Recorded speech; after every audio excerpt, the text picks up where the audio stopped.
get started today, just let me just introduce myself. My name is Verl Workman. I'm the CEO of Workman Success Systems. We're located in Salt Lake City, Utah. We're a real estate coaching company that specializes in helping real estate agents, team leaders, and brokers and owners create massive scale. And what we do, what we do probably better than anybody else in the world, is we help you build a business that supports a lifestyle instead of a business that becomes your lifestyle. We're all about having great life balance, and we believe you can have it all. We believe you can make a seven-figure real estate income, and you can have a great family life, and you can enjoy the things that you're on this earth to do. And it probably isn't just sell more houses. And so we want you to know that there's a way. And by having the right systems and processes in place, and by creating scale and acting and behaving like the CEO of your company, it changes the way you look at the world. You know, we're going to deal with a pretty hairy topic today. We're going to deal with the class action lawsuit. But before I get into the class action lawsuit, I first want to say that this is a big challenge, but it pales in comparison to some of the challenges that people around the world are going through. And while this is a big deal to us, we don't have fighters on our doorsteps. There's people that don't hate us, that aren't going into our villages and into our cities and destroying us. And my heart goes out to the people in the Ukraine and in Israel and in the Palestine and all of the places where there's conflict right now. And I just want them to know that we're thinking of them. If you have family members or friends, or your faith is aligned with any of these groups that is being attacked, I just want you to know that we're thinking about you. And as we celebrate the holiday season, I can't imagine what it would be like to not have some of my family here, or to be worried about their safety. So I'm grateful I live in a country where we have the freedoms that we have, and we're able to do what we choose to do. And so as we talk about the class action lawsuit, a lot of people are wondering what to do. And this threat in the marketplace is real. It's not something that is going to go away. Just in the last week, there's been 6 or 7 more cities that have been new class actions have opened up. Their copycat lawsuits are being introduced every single day, and there's tremendous turmoil in the industry. And what's happening is that our consumers are hearing it, and they're wondering what that means for them. As real estate agents, I don't know if you saw this, but NAR announced 6,000 agents left the business last month, biggest number in a month since 2008. So there's going to be a lot of real estate agents that don't know how to offer and show their value, that are not going to be able to continue to stay in the business place. And while I don't wish any of them any harm, I think it opens tremendous amount of opportunity to those of us who continue to stay in real estate. I don't believe that threats are anything more than opportunities to message differently to the marketplace and to establish our real value. And so as you hear me talk about this today, I'm going to talk about the advantage of the class action lawsuit. And how many of you have thought of it as an advantage? Has anybody actually had that emotion that, oh, this is an advantage to me? I'm going to learn how to message differently. Love that. Darren Hiram, Sheila, Olivia raising your hands. Jessica, good. Well, I'm going to talk about how do we do that. Instead of just saying it's an advantage, I first want to set the stage up. You know, our courtrooms are going to be filled for a while, and for quite a while, with not only copycat lawsuits, but the appeals process. Everybody has opinions what is going to happen in this process. And I'll tell you that I'll share my opinions with you as we go through this, and they're just my opinions, and you can form your own opinions based on the information you get. But this is what the consumer's seeing. So you turn on the news, you turn on you read any of the rags, whether it's Fox News or CNN, or you watch CNBC or even the BBC, there's been reports on this $1.8 billion verdict and the clock ticking on the 6% real estate commission as a norm. Americans feel like they were taxed $60 billion in real estate commissions and the prices that they paid for their houses. Home sellers win, how real estate brokerage ruling could impact buyers and sellers, what's going to happen. All of this news is out there, and it's not going to go away. It's going to continue to intensify. And what it does for most people is it makes them question what they should do and whether or not they should even pay commissions.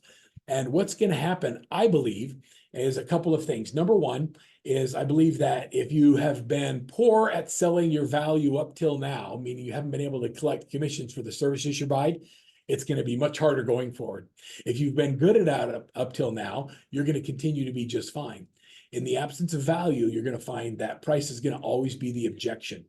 And I don't think that most agents do the wrong thing. I think that most agents do the right thing. I don't believe that they collude with each other. I've never had conversation with another realtor about commissions and what we should charge. The consumers, there's a lot of brokerages out there, and I won't use brands because I don't think it's fair to put people in classes. But there's a lot of brokerages out there where the agents have been taught that when someone says, can you give me a discount on the commission? They say, my broker won't let me. And so they act like employees who have been told what to do. And that dialogue is a lot of the dialogue that's caused the problem.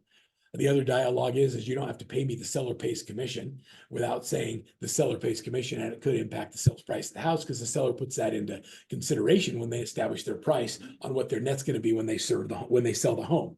And so by adding a couple of disclosures and communicating a little bit differently, I firmly believe that we're going to have the opportunity to get paid for the services that we offer, and that the great agents, it's going to be a great weeding out of people who probably shouldn't have been in the business to begin with.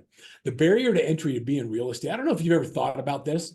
When I got my real estate license, I just closed my retail stores. I had them for about 8 years. I went out of business.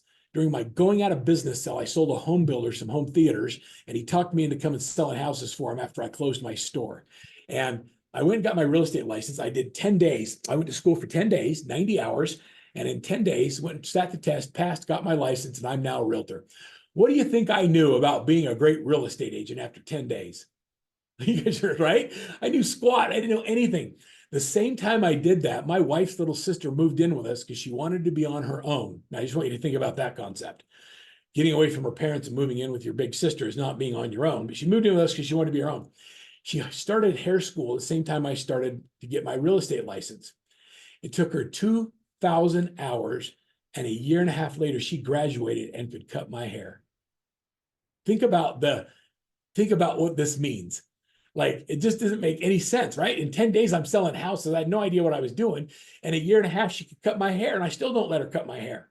And so what's interesting is the barrier to entry to coming into real estate has been so low that anybody could come into real estate. And most people just did it so they could save the commission on their own transactions, or because they wanted to be an investor and they thought that the little bit of information that they learned would help them with that. And so I think that the barrier to entry is going to continue to raise, and we're going to attract more and more high quality business people in the real estate market.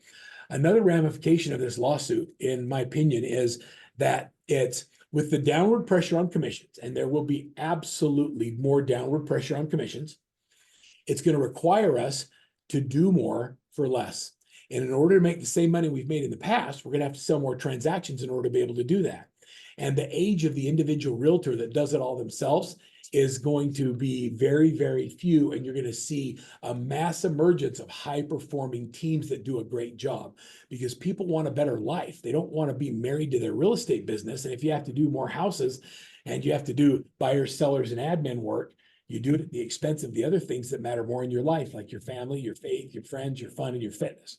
And so I think that we're going to see more and more businesses emerge that are run like businesses, high volume, very efficient, with great programs that can offer more services to the client and are able to do it effectively. So those are some things. Those are just some of my thoughts. Another thing I'm going to tell you is that the consumer feels like this. This is somebody who has emotional trepidation. They have pain. They want to sell their home.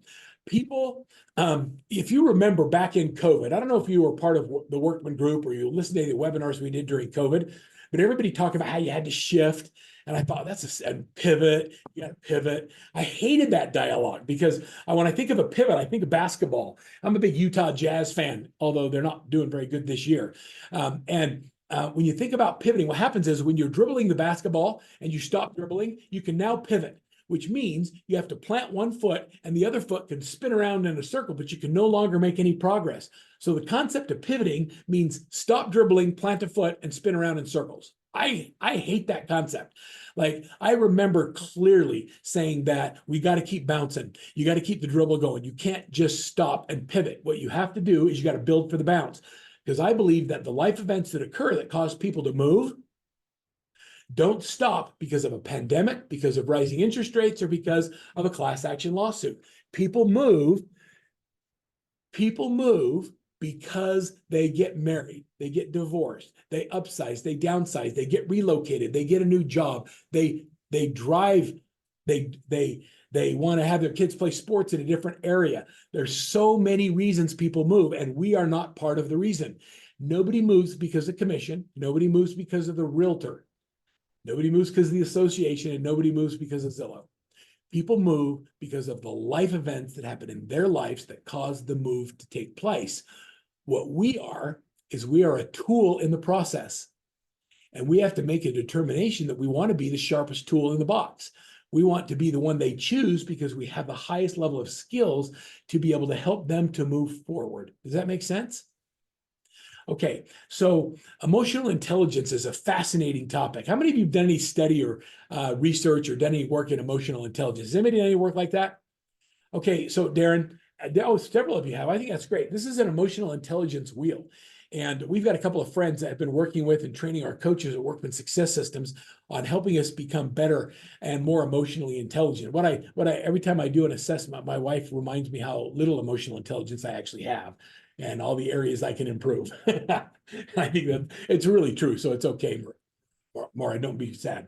But when you look at my emotional intelligence wheel, I want you to look at the negative emotions, fear, anger, and sadness. And if you start at the inside of the wheel, if somebody is feeling fear, then those emotions move outward. They move into scared, terrified, insecure, nervous, and horrified. This is where the consumer is today. And then if you move out one more time, they're frightened, helpless, panic, hysterical, inferior, inadequate, worried, anxious, mortified, and dreadful. All of those emotions are being played upon by the media. And so they're causing that by the way they report on what's going on in the industry. And when people have a negative emotion, it causes them to pull back, even though they have life events that occur that cause them to move.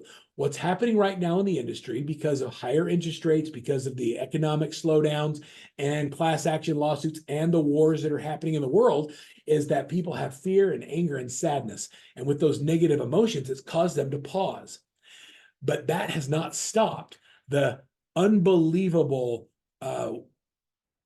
flow of people whose life events are causing them to move. And there's going to be a mass bounce that happens as the world kind of gets right with these things. And the agents that are in a position to be able to be a skilled-based agent to put themselves in a position of real expertise to help these people move are going to dominate in the marketplace. And the beauty of this is you get to choose who you are. A lot of agents have these same emotions, fear, anger, and sadness too. And they're the ones that are exiting the business, or they're resentful, or they're jealous, or they're depressed, or they're getting out. And we're seeing it every single day. So just some thoughts on that. So what we've done is we've taken emotional intelligence languaging, I call it EI, combined it with AI and professional writers, and we've created messaging to message to the marketplace to put you in a position to be able to take advantage of the opportunities that exist because of the class action lawsuit. So by understanding what it is, by using emotional languaging and the right scripting, I'm going to give you some tools today and some resources that you can download. I'm just going to give them to you that you can then use to help set you and position you in the right place. You guys cool with that?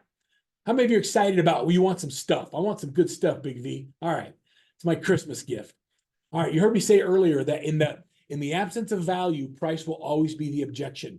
That is always the truth. Whatever we're doing whenever we are negotiating, when we don't feel there's value, we always push down on price.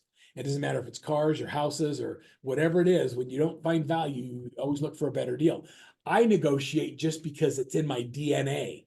I remember being in a third world country, and we were on a cruise. You know how the cruise ships stop at some of these places, and we had gotten out and we're looking around. They put all these big markets where they have hats and scarves and art and all of these things. And I remember there had just been a recent hurricane that was devastating to the people in this area, and they had all their goods out there, and they were selling. There weren't a lot of shoppers or tourists there, and somebody tells me their price of something. It was like $20. I'm like, well, could you do it for 18? My wife kicked me in the shin. She says, $2 doesn't matter anything to you, but it matters everything to them. Why are you negotiating? And it dawned on me that it's just it's just how I'm wired. It's just the game. I love the game. And I went back and took care of people. But I just think, my wife is my conscience. Can you tell Maura that she keeps me on the straight and narrow, makes me do the right thing? I got lucky. I'll tell you that. I had to get her when she was really young before she figured out this wasn't a good deal for her. In the absence of value, price will be the objection. There's three things, and you should all write this down. There's three things everybody wants when they make a major buying decision. The first thing we all want is we all want the best price. The second thing we want is we want a high quality product. And the third thing we're all looking for is great service. Price, quality, and service.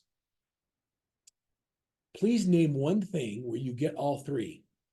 Highest quality, best service, cheapest thing you can get. Ooh. Okay, let's do cars. Cheap. You go. Were they cheap? High quality? Oh, nope. Great. They're out of business. Okay. Mercedes. High quality product, but well built. Are they safe? They have great service. Cheapest car you can buy. What is Nordstrom famous for? They have good quality products there. Have you ever had a problem taking something back you bought at Nordstrom? Unbelievable service. Are they the cheapest place you can shop? Isn't it interesting? You can almost always get two of the three. If the lowest priced agent is what you're looking for, which of the other two are you willing to give up to get them? The quality of the agent or the services they provide. You will find in almost every case, nobody wants poor representation by having a low quality agent, and nobody wants bad services that don't get their property sold. And so they are all willing to pay the price if you give the services that match. Does that make sense? The problem is we haven't had to in the last few years. All you had to do is show up, fog a mirror, and you could sell a house. And so the consumer just didn't find value in the relationship. Excuse me. Okay, so let's talk about that. So here we are at a crossroads in our real estate careers where we have a choice to make. And we can choose to go down one path and we can jump on the bandwagon of a bunch of whiners who are whining about the stuff going on in the industry, or we can choose to put ourselves in a different light in the eyes of the consumer. And so I'm a big Brian Buffini fan. I've always been a fan of what Brian teaches about having relationships and dropping by with items of value. I think that it's time to move on from a jar of jam to actually giving something of value that separates and puts you in a position of expertise with the consumer. So continue doing the steps and the activities that keep you in front of the mind of the consumer, but let's make sure we're offering things of value. We have to start selling our systems instead of our commission. The systems that we use need to have proprietary names. Is our recording running? Yeah. Okay. Yes, we're recording it, and thank you for answering that. Okay, it's selling our systems instead of your commission. When you have proprietary names and you give your systems names, Cleve Gaddis uses his home selling system, his sure home selling method, his sure home buying method, his sure investment system. He has names for all of his systems. They might be the same system as yours, but he names them better. And so by putting names to proprietary systems, it gives you an advantage where you're communicating the value of the services you provide. Whoops. So what I wanted to have happen, let me go to the next slide here. Okay. When you think about the difference between the average and exceptional, there's a very thin line that separates them. How many of you know exceptional people that don't make much money? They get average results. I know lots of people that are just brilliant, but they lack something that makes them any money. How many of you know some pretty average people that make a ton of money? They're pretty average people. What do you think the difference is between average and exceptional? What do you think that thin line represents? You can go in the chat or you can come off mute and tell me, what is the difference between average and exceptional? What is the thin line that separates the great activity? Activity is a big one. Yep. Darren, what else?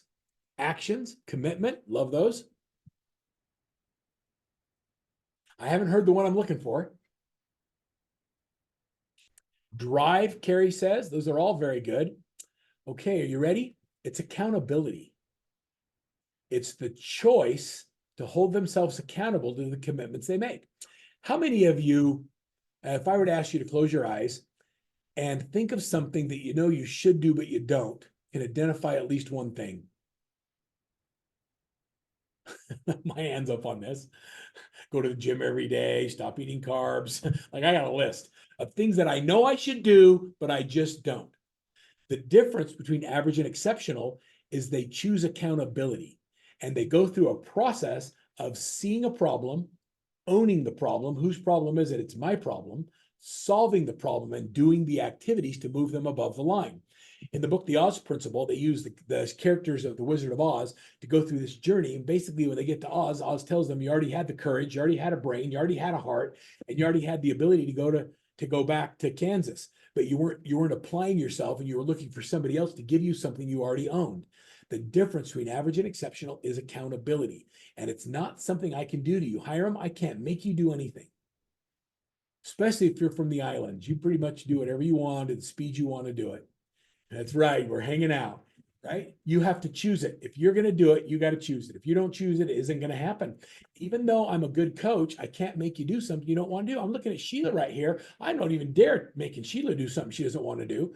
Like, Sheila, if you don't want to do it, you're going to do what you choose. So this whole concept of hiring a coach that holds you accountable is a myth. All a coach does is create an environment where you choose accountability. And then they ask you if you're making the if you're keeping the commitments that you made to yourself. Accountability is integrity with yourself. It's not something someone does to you. So when you see someone who's average getting exceptional results, it's because they've chosen to do the activities you've chosen not to do. It's not because they know more, and it certainly isn't because they're better. I think we're all sons and daughters of God. I don't think God makes mistakes, and that means we all have the potential to have and do and become anything we choose in this world.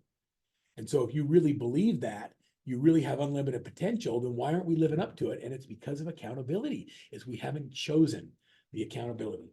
So here's kind of the market that we've been in. One of our master coaches at Workman, we have almost 100 coaches, and our coaches are all high performing team leaders and brokers and owners. They do a phenomenal job. Mike Coates is one of my master coaches, and he runs a team out in Green Bay, Wisconsin.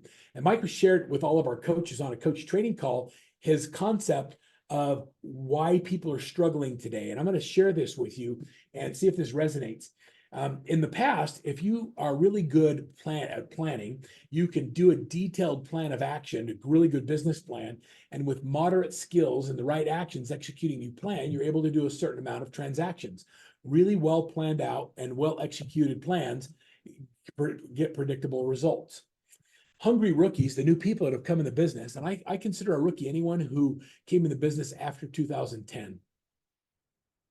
It means you haven't been through a hard market yet. You don't know what it's like to have to scrape and how to fight and how to really prospect and how to deal with FSBOs and expireds and notices of default and short sells and all of the things that we've had to deal with over time.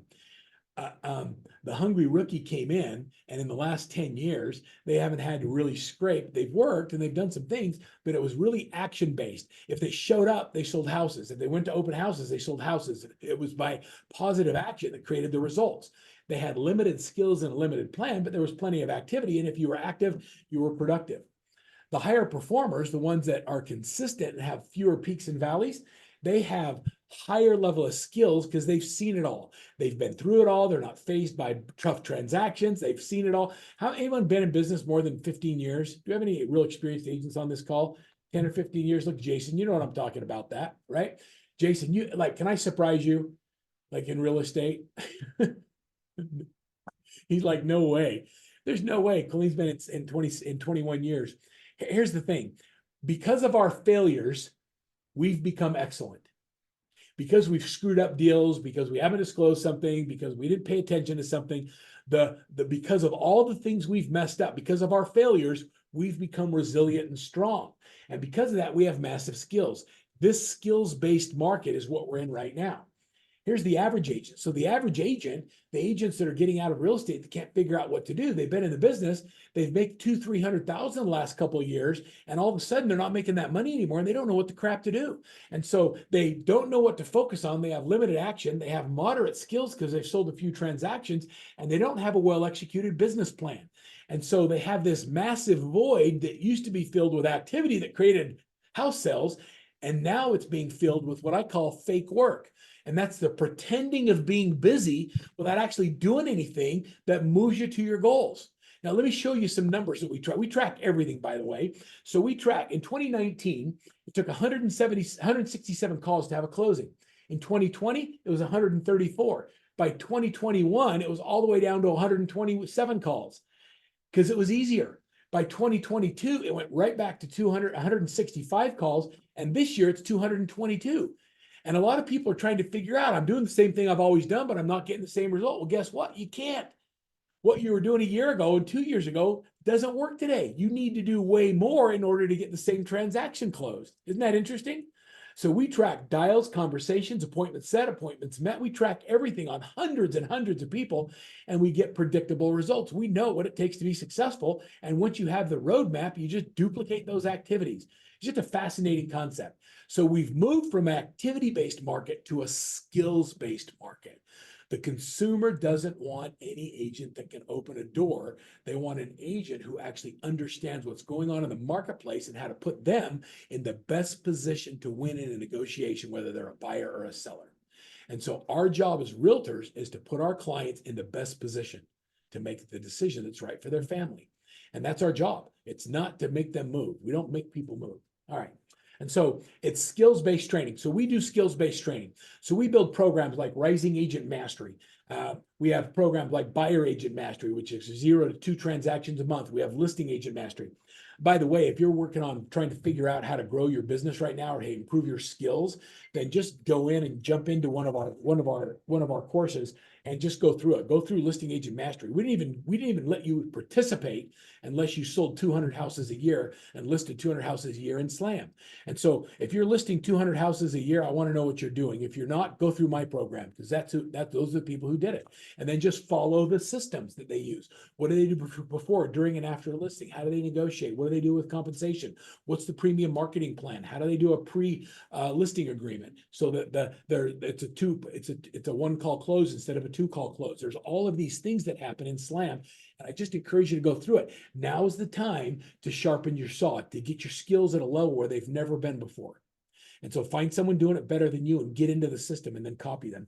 AMP is our admin training. And so I just want you to know that training's available. And we didn't build it to sell it. I built it because we're coaching team leaders that are hiring buyers, agents, listing partners, and admins. And we needed to have training available because the team leaders don't have it built. And so we did it to support the teams we're coaching, not to sell it.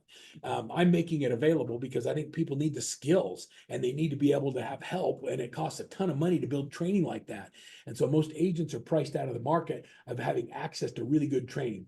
The other thing you'll notice about any Workman training is I don't get it approved for CE classes. You want to know why? Because I'm teaching you how to be great at the business. And I'm not teaching you not how to get sued. I'm going to let your boards of realtors and your brokers do that.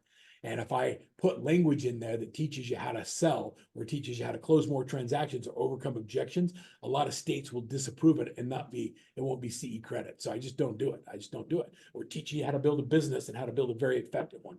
How many of you believe there's another level you could perform at? Like there's another level. How many of you believe that there's another level? Anybody interested in going there? Like, would you really like to go to that next stratosphere? Okay, if you really want that, Darren, man, we're dancing to the next level. We're not just going to go there. We're going to go there with some style.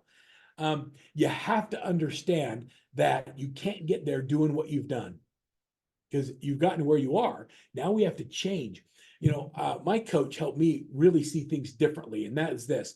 He said, at $1 million in revenue, your business has certain systems. But to go to $1 million to $5 million, you have to break the $1 million systems and you have to incorporate $5 million systems and thinking. You have to think more strategically. You have to execute your plan. You have to have better CRM. You have to have better accounting. And to go from 5 million to 10 million, you have to break all your systems again and you have to operate at a different level. The same thing is true in real estate. As an individual agent doing a certain amount of transactions, we have to look at what you have going on and we have to break those things down and then we go up into the next level. And that's what we do in coaching is we just help you figure that out. We identify the gaps and we look at the systems you have. A lot of you have the systems you need, but you don't use them or you don't use the power of the systems at the next level. You use them at the basic level. Does that make sense? There's a lot of power tools in companies like KV Core, in Boomtown, in Sync, in RedX. But the people use the basic fundamentals, but when you start using the advanced level stuff, it opens up a whole new world to you. So agents are looking for clear leadership. They're looking for direction and they're looking for help. I'm going to talk real specifically for the next few minutes about the class action advantage. And I'll give you a link where you can download some stuff and get access to our systems, okay? Matter of fact, I think I'm going to give everybody 30-day access to my RAMP program, which is our Rising Agent Mastery, just for being here today. So if you're on this call and you're hearing me talk about it, I'm going to give you a QR code. I'm just going to give it to you. Like I've learned that if I just give you everything, you'll copy everything except the hard work to be successful. And so show me that you're not that person that just takes it and doesn't do the work. Do the work. And raise your hand and say, I need a coach. Let's go. We decided a few years ago that we're going to stop really trying to sell coaching and talk people into it. What I've learned is if I have to talk you into it, you're a nightmare as a client. But if you come into it because you really want help and you really want to change and you really want to grow, let's go, right? If it has to be talked into, then it doesn't seem to work for us. So, and I hope you found that selling style refreshing and you use it in your own. Like if you have to talk someone into moving, they probably shouldn't be moving, right? Like that's not our job. Our job is to, when they make a decision to move, help them the best we can. So let's get into this. So let's talk about the class action advantage.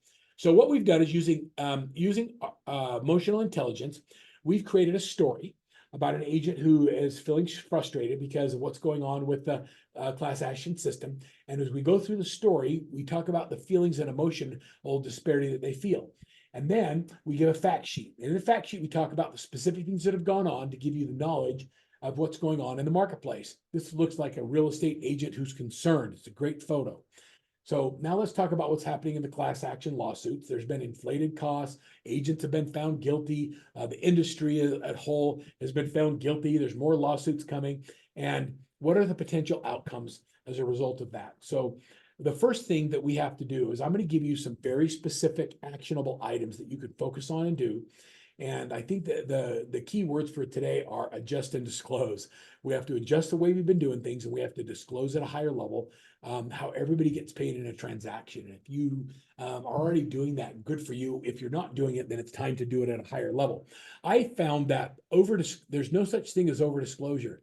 By really describing how commissions work to your buyer or seller, I've never lost a client by really describing it. They actually appreciate the honesty and integrity that happens when you do that. Here's some things that we can do. Number one, real estate professionals, as in decade past, should continue to avoid any discussion of commission rates between firms. Like we don't talk or price fix. That's what a lot of this is about. And just so you know, I don't think most of us do. Like I don't have any how many of you, I don't ever do that. Do you ever have conversations with other realtors about what you charge? It's just something we don't do. And so it's part of our code of ethics. We don't do it. We have to continue and start making it clear to the consumer that all fees in real estate are negotiable, just like the buying and selling of a house. Everything is negotiable. You can always make lowball offers on properties. It doesn't mean they're going to accept it. You can always make a lowball offer to your realtor as well. They can choose to do business with you or not. We choose to provide more services rather than lower our price. And here's the price. And whatever your fee is up to you. And so we give more services rather than discount price. I want to give them so much services that price is no longer the objection. Does that make sense? Okay, when compensation for a buyer's agent is offered by the seller or the listing agent, the buyer's agent should make it really clear to the buyer that it might affect the sales price of the home.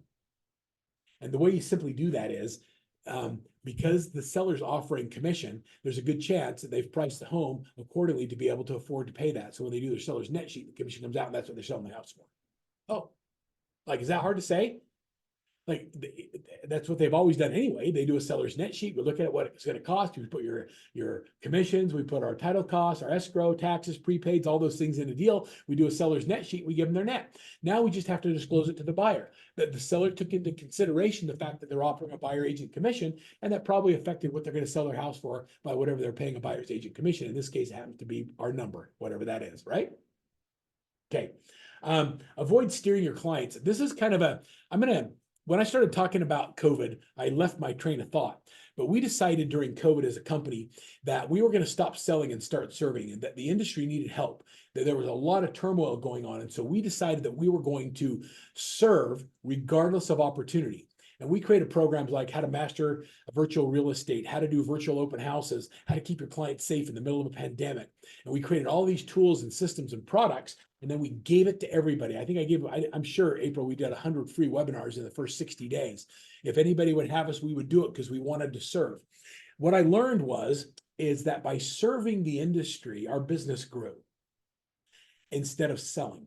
And if you'll take the same attitude towards your clients and you serve regardless of opportunity, your business will grow and the money will take care of itself. It's a cool concept. And I've proven it over and over and over again that serving regardless of opportunity. So you have to avoid steering your clients away from lower compensation properties. I was just on a webinar earlier today, and they've got properties on the MLS now that have zero buyer agency commission. So do you not show those houses? The answer is if it's the right house for the client, you show it. And then you discuss with the client how you're going to get paid in the transaction. You just have to disclose it, but you don't not put the right house in front of the client. We have a responsibility to put them in the right home. And so explain that properties where the seller isn't paying full commission rate require you to get paid. And there's different ways of doing it. And more mortgage companies are adding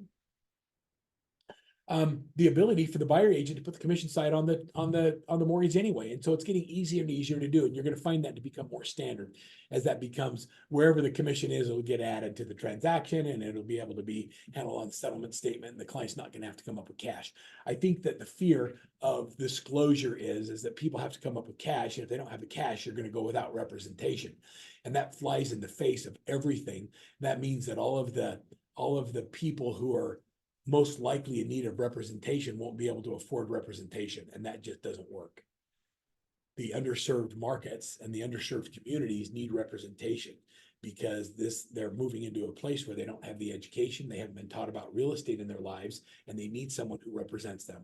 And so we will figure it out as a country. I know that we will, because we're not going to let the underserved communities and the underserved markets go without representation. It doesn't make any sense. That's my soapbox. Okay, a few other action items. Be really clear with buyers about expectations of compensation. We believe the best way to do that is just like you do a listing presentation, do a buyer presentation. You should have a buyer presentation book. You talk about the services you provide, the different ways you get paid, and you go through that presentation. Then they sign the agreement.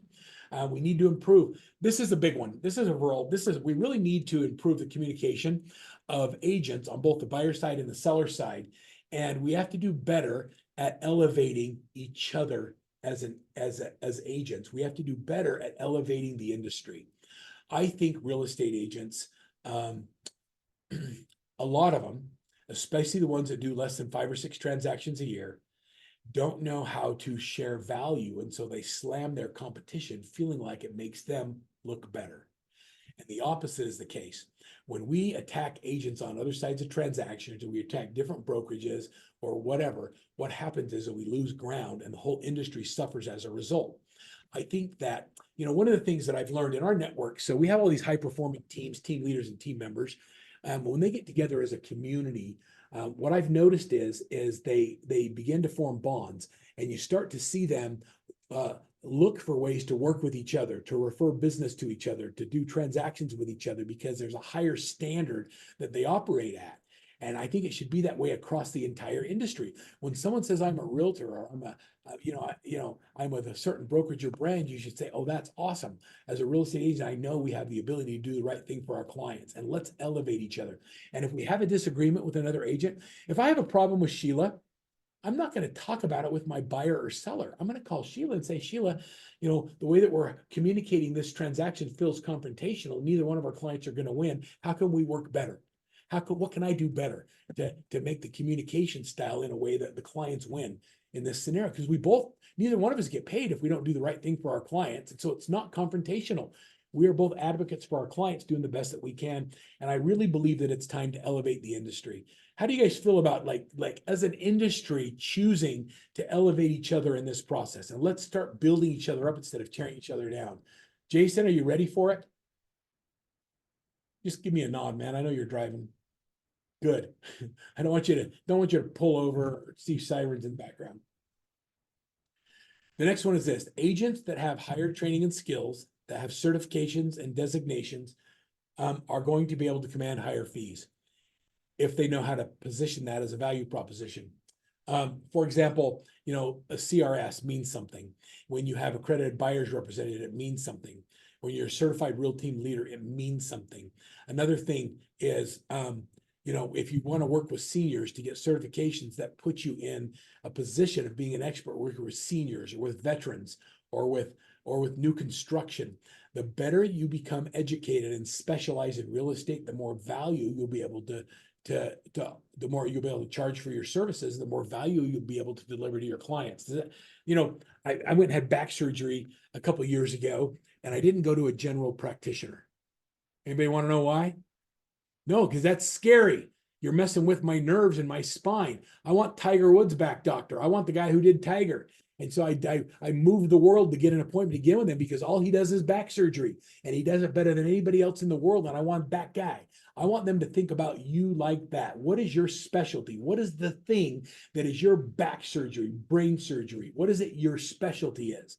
Instead of being a generalist, the world of specialization has been upon us for a long time, and we've been slow to adopt it in real estate. We like to say to our clients, hey, when you hire me, you get me. Well, guess what? That makes you sound like a small player. When you hire me, you get my team. I have a specialist in transaction management. I have a listing specialist. I have a negotiation specialist. I'm a specialist in new construction. I'm a specialist in business development. I'm a specialist in negotiation.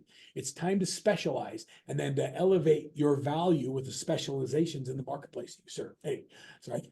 Does this make sense? Like, as I'm talking about it, does it just like, are you like, yeah, well, that makes sense? Or are you like, this guy's nuts? It's okay. I'll take it either way. Buyers agents need to take more of a listing presentation approach in order to be able to do that.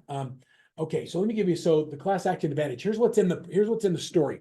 So this is what the story looks like. So you're gonna go through, you're gonna read the story. What I want you to do is when you get this and you download it, I want you to sit with somebody and I want you to read it out loud. And read the story and listen for the emotional language, the emotional triggers, the emotional intelligence language, and how we dissolved it. At the end of the story, I'm then going to give you the fact sheet. The fact sheets are 2 pages. I have 20 pages. We study this stuff, and I've got all this data, and I grab the highlights of what's happened to date as a result of the class action lawsuit. And so this tells you where it started, what the result was, what's happening, where we are on appeal. We add to this all the time. And so this is going to be something that continues to improve and continues to change as we get more and more data and information. My full disclosure is that this is the best information we have available to us right now. You should do your own research, but make sure you read through this because it gives you lots of information there. And then we've created a script for a seller and an agent. When the seller says, I've heard the entire real estate agent was found guilty of scamming the sellers in court, and then they're making you pay, well, we give you a script on how to deal with that and what to say. And we've given you all the way through the entire class action advantage and how to separate yourself. And then for those of you that work with buyers and representing buyers agents, we've created a very specific script using emotional language to put yourself in the shoes of the buyer or the seller to understand where they're coming from and then move them from fear or anger to optimism and hope moving forward. As you'll see, as we take them through that, you'll see that it's a very cool process. You guys want all this stuff? Will you use it? I'm only going to give it to you more if you use it. So she's like, big nod. Okay. Megan says yes. Colleen, every time I see Colleen's name, my wife's name's Colleen, only with 1 L. All right. And then for our coaching clients, we've created very specific assignments on how to use the system, the class action advantage in your social media posts and how to market with it. I'm going to give you this as well. I'm going to give you the whole system. And so this is exactly what I want you to do from an assignments perspective and how we coach to the system. Fair enough? And so let me pause for just a minute and here, let me give you right now. It's going to be fun to see what else is in this talk. Here's where you can download it. So everybody, and I'm also going to give you 30 days of our Rising Agent Mastery program. And so by going through and downloading this is going to give you access to our whole training center. And we're going to open up RAMP, which is 0 to 2 transactions, increasing your production by 2 transactions a month in the next 100 days. And it's very, very good. Just go through it and do it. So everybody grab the QR code, download it, use it. For those of you that are on Facebook or in chat, we're posting those links right now. And April, you're probably on the Facebook Live and you can pull up any questions. I want to open up the call to any questions that anybody has. I'm going to talk a little bit about our culture. And I'm going to talk about how we develop going forward. Okay.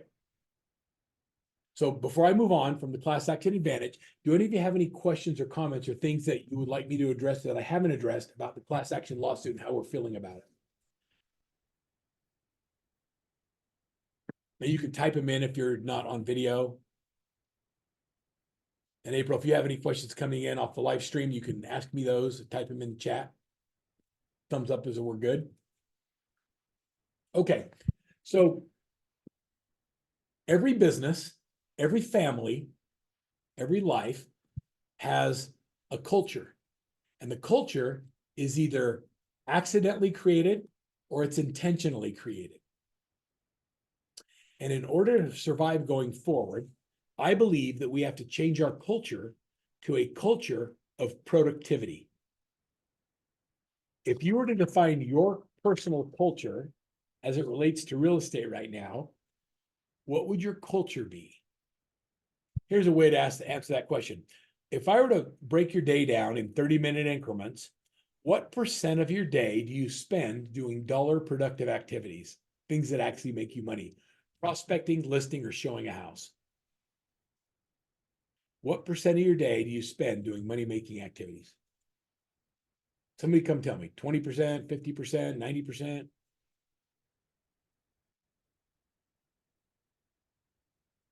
13%, Hiram says, thanks for being honest. That's probably true. Anybody else? 30%? Not enough. Carl, I don't know what it is, but it's not enough. Good numbers. 13%. Okay, so when you think about that, how many of you spend a lot of time every day away from your families? Like you're spending 6 to 8 hours, 10 hours a day away from your families to do real estate.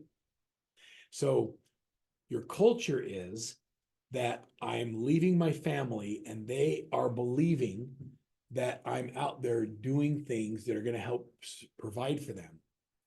But I'm spending less than 50% of my day actually doing any activities that generate revenue. And that culture is a culture that lacks productivity. And so if you would like to change your outcome, if you'd like to perform at a higher level, the difference between the average and exceptional is identifying the one thing that you focus on every day that will give you the greatest return on your time away from family. Here's my deal. I decided a long time ago that if I'm going to spend time away from my family, it better be worth it. Otherwise, go home. I think so much of the stuff that we have that screws up our country is the lack of focus on the family. And so they need their parents, they need their families, they need the people around them that love them, that can help develop them. And when we're not there to do that, they are raised by our school systems. And after watching what's gone on with our highest school systems recently, it makes me shake my head and wonder if that's the best place that our children are being raised. So if it's going to be time spent away from the people you love, how about we make a decision today to make it worth it? So how would anybody like to go through, we've got about 10 minutes. I'm going to give someone a little bit of private coaching. Who would like to have a little one-on-one with me? And I'm going to help you figure out what the one most important thing you focus on the rest of the year is. And as you go into 2024 and take everything else and remove the noise, and I'll show you how to do 7-figure business. Anybody interested? I'm looking at all my people on video. Come on. Okay, William, you said, okay, Jason's hands up. Okay, Jason's here. Jason, come on in, man. Come off mute. All right, Jason, we're going to do a couple of things for you, okay? Number one, do you have a goal for 2024? Do you have an income goal you've set? Well, let's set one. How much you want to make next year? You're on mute. 500,000. 500,000. Okay. Do you know how many transactions that is for you? That's going to be it would be slightly under 100 transactions. Slightly under 100 transactions. So let's just do 100 transactions. Okay. 100 transactions. You make about $5,000 a transaction? What are you selling, crack houses? No, that would have been our old number. So our median is going to be more like 250. Okay, so 250 to 300. So it's not going to be quite that many. It's going to be more like 60, 65. Okay, well, okay, let's use that number. Let's use the number of 65. Sorry that I said that. No, we probably you have. know that was funny, right? Yeah, I do. Like you can't even get a condo for 250. Like that's the dirt. Okay, so 65. Now, how much of your business is buyers versus sellers? It varies back and forth, but it comes in really close to centered. 50-50. Okay. All right, we're gonna Yeah. stop. Okay, Jason, I'm gonna do this. Yes. I'm gonna do this very, very clearly with you. Okay. If you Okay. want to make $500,000, you're gonna have to do 100% of it with listings only. Okay. Okay. So we're gonna focus on listings. You okay with that? We need 65 Yes. listings in 2014. So How many listing appointments do you have to go on in order to get a listing? I have no clue. Well, let's do the math. Okay, so when you go on a listing, do you usually get it? Yes. Okay, you got to stop going out with friends and family. You got to start finding some new people. So I don't want you to close 100%. I want you to close 50%. So one out of two. Is that a fair enough number? Sure. Okay, so that means you have to go on 65 times two is what? You have to go on 130 listing presentations this year. 130. Does that sound like a big number? Yes, it does. I mean, it's only 10 a month. So let's divide that by 4 weeks in a month. It's 3 a week. So here's the deal, Jason. I'm going to put $500,000 in escrow, and we're going to put it in deposit for you. And Okay. at the end of the year, you're going to get all 500,000 of it, or you're going to get none of it. All you have to do is get 3 listing appointments a week. I see. How are you going to work? What are you going to focus on? Well, we would focus on just getting those 3 appointments. That would be top priority of everything. Yeah. Okay. So anything else that detracts you from that, you're going to eliminate it from your life. You're going to divorce yourself from it because it's not going to help you get your goal. So in order for you to make 500,000 in 2024, you got to get 3 appointments a week, or you don't get paid next year. So you either get 0 or you get 500,000. That's how you need to focus on those 3 appointments. Like your life depends on it. Okay. Okay. Can you get 3 appointments a week if your life depends on it?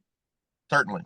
Yeah, you'll knock doors, you'll work open houses, you'll do geographic farming, you'll buy leads, you'll do whatever it takes, okay? So you got to figure that out. Okay, what you're not allowed to do is put a buyer in your car. You put a buyer in your car, I'm going to lose my mind, because a buyer is going to take 20 hours of your life away from looking for listings, okay? Buyers are time-sucking animals. They will suck your life away. I hear the sucking sound right now. You put a buyer in your car, roll the windows down, hear them. That's your life being sucked away of 20 hours of driving people around. You are a listing machine. You eat rejection for breakfast. You're looking for 3 appointments a week. Like I don't know who does your hair, but you don't even get your hair done unless you don't get to you don't get an updo. You don't get to get your mani-pedi. You don't get to have a massage. However you reward yourself at the end of the week, you don't get to do it unless you got your 3 appointments. The way we measure a win is what? 3 appointments. Got it. Okay. Now, you do that, you're going to list 65 homes. For every write these numbers down. For every listing you generate, one listing should equal 1.5 buy-side transactions. That means you're going to do 95 buy-sides. You're not allowed to work with a buyer, though. For every listing you generate, it creates 6 to 8 leads per month. Every 25 leads we generate, we add a buyer's agent. This is the formula for how we build high-performing teams. Okay? Okay. So if you like your average street, so let's say your average commission's around 9,000. Okay, look, if you take 65, I'm just gonna do the math for you on this. I need my better calculator. You can charge whatever you want, and we all know commission is negotiable, but so 65 transactions times $9,000 is $585,000 in income. Now, I don't know if you know what I did to you, but I just doubled your goal, because we're going to do buy-side transactions, which means we're going to need 4 buyers agents. So if you're listing like this, you're getting 3 listings a week. We need people that are doing what? That are working the open houses, that are knocking doors around them, that are generating the leads and doing the systems. And I'll teach you how to do this. Okay. So you need 4 buyer's agents. In order to be a buyer's agent on one of our teams, you got to commit to 24 transactions a year. That's going to get your 95. Your buyer's agents are going to be on 40-60 splits for the first 2 deals they do in a month, 45-55 for 3 and 4, and 50-55 plus. It's a formula. Just know that I have all this. You don't have to memorize it. So let me show you what your income is. So you do 95 transactions at 9,000. Whoops, I'm going to do 9,000 times. That's another 855. You're only going to keep 60% of that, which is an additional 513,000. Your buyer's agents all made an average of $100,000 each to be on your team, and you've changed their lives. They're homeowners. They're able to take care of their families, and you've created and served over 170 families. You've changed people's lives by being better at the business. So by figuring out one thing, Jessica, you're looking at me like, is this guy nuts? When you look at this and what you're focused on, if you focus on those three things, get your 3 listing appointments, you took your goal of 585, added 513 to it. So now you've done $1 million in commission that you keep. How would that change your life? Dramatically. What would you do with the money? Probably buy a couple houses and go on more out of town trips. Yeah, you'd invest more, so you'd create security and stability going forward, and you'd vacation in a little bit higher luxury. Yes. You go out and see Hiram. We got to go out to Hawaii. Okay, so understanding and creating a culture of productivity only happens when you get clear on what it is you want to focus on and why. And by the way, Jason, buying some houses and traveling better is probably not your core motivating value. And I won't do this in front of everybody else, but if we were on a one-on-one conversation, I would dig a little bit deeper and I would find out what really drives you. And I think that it's not the money. I think that there's people in your life that you want to provide a better lifestyle for. I think that there's people you want to change their lives and help and serve. And and you'll do it for them, but you won't do it for yourself. And so if I can dig deep enough and if I can find out that core motivating value, what really drives you, every day Right. you'll do what you need to do to generate those 3 appointments. It's only 3 appointments a week. I mean, what are you going to do the rest of the week? You can get that done Monday, because when you get really good at it and you focus on the one thing, you become an expert in it. And you get really good at driving listing appointments until pretty soon, boom, you're a master. And now you have to decide what you're going to do with the rest of your day. And your day becomes filled with business development and people development. It's developing great buyers agents to really serve these customers. And it's not that I don't love buyers. It's just that I love other things more. And so I don't not want the buyers to be served. I'm just choosing to not let that be what I focus on. I'm the brain surgeon. I can't be the physical therapist. I can't be the receptionist, and I can't do billing. I have to focus on brain surgery if I'm going to make the kind of money that a brain surgeon makes. You are more talented, more skilled, and have more value than those that are performing at a higher level than you, because you're not focusing on the one thing that matters the most. So I don't mean to I don't know if this is helping you all, but I hope that you get a little bit of a snapshot of what happens when you have someone who's skilled at understanding how business works at the next level and then helping you break down into the ridiculous tasks. When you get the ramp program that I just gave all of you, the very first week is going through the Workman Success Business Plan. Do it immediately. Like, go through the business plan. It's videos every day for like a week. Do the business plan. I teach you how to do it. That's the exact business plan we use with our private one-on-one clients. And for those of you that are beyond, like, you're just ready, you just need a coach, just raise your hand and say, I want help. And somebody from my team will reach out to you and we'll call you. I mean, we will help you. We have great coaches that are just, they do this. They don't coach because they need the money. Our coaches coach because they love the game and because we've changed their lives. A lady on my last call, her name is Brooke Sines out of North Carolina. She runs a 7-figure team in Michigan, a 7-figure team in North Carolina. She just opened a 3rd team in Florida. And you know what she told me? This is a personal message from her after the webinar. She says, I forgot to mention to you this, but in the last 2 years in real estate, for me, have been the best, as I've only sold 8 or 9 houses personally. How big of a win is that? She's running these big 7-figure businesses and she's a CEO and a young mom. Her youngest is getting her driver's license. Her oldest is getting her driver's license this year. And she's focused on being there and present for the kids that she's raising. It's just a really cool thing for me. So I encourage you, as we go into the holiday season, to not take your foot off the gas. Now's the time that you lean in when everybody else is pulling back and take their market share. We have an incredible opportunity right now. I appreciate all of you being here and spending your time with me.